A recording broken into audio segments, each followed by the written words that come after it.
മുഖ്യമന്ത്രി പിണറായി വിജയന്റെ ഓഫീസ് ഉള്ളം കയ്യിൽ കൊണ്ട് നടന്ന വിശ്വസ്തനാണ് എൻ വാസു.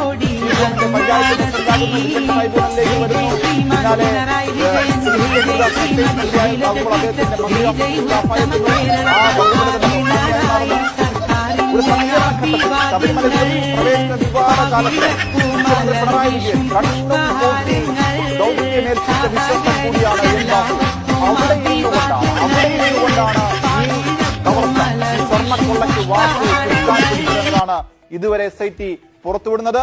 നമ്മളെപ്പോഴും ശ്രദ്ധിക്കേണ്ട ഒരു കാര്യമുണ്ട്. ഇത് സംസ്ഥാന പോലീസിന്റെ ഒരു നേട്ടമായി ഉയർത്തിക്കാട്ടേണ്ടതല്ല, മറിച്ച് ബഹുമാനപ്പെട്ട ഹൈക്കോടതിയുടെ മേൽനോട്ടത്തിൽ നടക്കുന്ന അന്വേഷണമാണ്.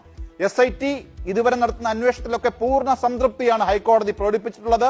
ഇതിൽ ബാഹ്യ ഇടപെടലുകൾ പാടില്ല എന്ന് ഹൈക്കോടതി കൃത്യമായി നിഷ്കർഷിച്ചിട്ടുണ്ട്.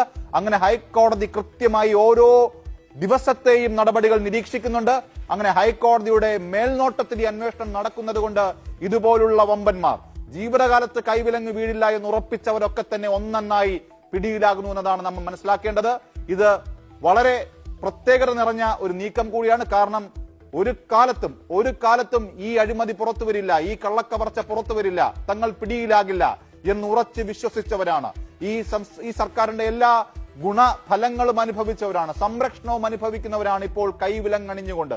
അത് മുരാരി ബാബു ആണെങ്കിലും സുധീഷ് കുമാർ ആണെങ്കിലും ഉണ്ണികൃഷ്ണൻ പോറ്റിയാണെങ്കിലും ഏറ്റവും ഒടുവിൽ എൻ വാസു ആണെങ്കിലും ഇപ്പോൾ ജയിലറയ്ക്കുള്ളിലേക്ക് എത്തുന്നത്, കോടതി മുറിയിലേക്ക് എത്തുന്നത്.